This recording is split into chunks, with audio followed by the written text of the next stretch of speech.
It's been a beautiful weekend in Northeast Ohio. Twins festivals, you've got the lake, roller coasters, whatever. Jessica's back. Yeah, see, plenty Tons of ways. stuff. And Tons it of stuff. feels amazing out. It feels like not August. It's still a summer weekend in terms of everything we have going on, but it felt cool if you were out there this morning, and it's going to feel pretty cool again if you're up late tonight or first thing tomorrow morning. We've got one more really cool night for August that we're going to deal with, and then we do start to improve from there. Tomorrow, fabulous, absolutely fabulous. Just as nice as today, just a few degrees warmer. And even as we go into the rest of next week, our temperatures are going to be warming up, but we do stay mostly dry, and even our humidity isn't going to be too bad. We've got a really nice first week or more at this point of August that's going to be shaping up for us. As I mentioned, we were kind of chilly this morning. Started off at 54 degrees at Hopkins. We are going to have plenty of 50s first thing tomorrow morning. We could even have some upper 40s for some of our coldest locations. From there, though, we are going to be improving. Those temperatures are back in the 60s and a little closer to average by the time we get into the middle part of the week.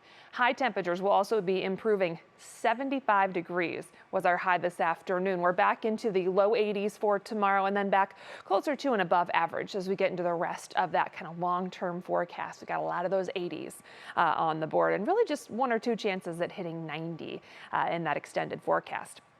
With all of that, we're going to stay fairly quiet. Our rain chances look basically nil as we get into the end of the weekend here, and much of the week ahead. We're really going to hold off until late next week and maybe into the weekend or beyond until we even talk about the possibility of some rain chances. So it is going to be a dry stretch for this first week or so of August. We had a very rainy last stretch of July, so kind of balancing things out, but a lot of the yards and things like that are going to really start to feel it, and you'll notice the difference in the next few days here. For tonight, though, again, temperatures are going to be a little cool out there. We're already back into the 60s, 50s, 54 out towards Ashtabula, 57 for Menor and down through Dover. We will all fall into the 50s, and again, some upper 40s can be possible for our coolest locations.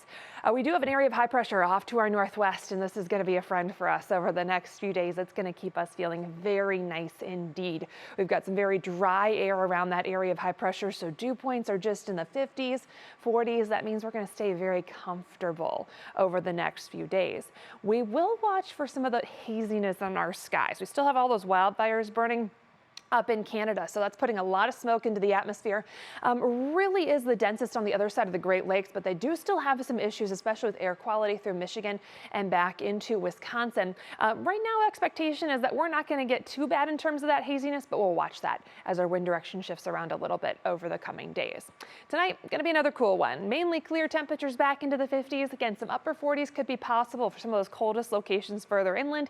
If you're up early tomorrow with or before the sunrise, you might want the jacket or extra layer. You're not going to need it for much of the rest of the day. Lots of sunshine. Winds will be fairly light. Humidity stays low. It is going to be a few degrees warmer with temperatures back close to 80 degrees through the afternoon. Beautiful game for the Guardians and Twins. 1:40 p.m. is the first pitch. Temperatures in the 70s, feeling good. Winds will be fairly light and variable through the day tomorrow. Waves about a foot or less if you do have any plans to be out on the water. We'll pick up that National Design Mart hour-by-hour forecast Monday morning. A couple degrees warmer to start the day, and we will continue to improve those temperatures. We're back well into the 80s through the afternoon, closer to average. And even as we increase our humidity a little bit, it's still not going to be bad. Our dew points are mostly in the upper 60s to 70s for the majority of July. We're still going to be fairly comfortable as we go through much of next week. Rest of that Medina Country Club extended forecast. We've got those temperatures increasing. We're back into the mid to upper 80s for the rest of the week. A few clouds in the mix, but we are looking mostly dry as we go through the week ahead.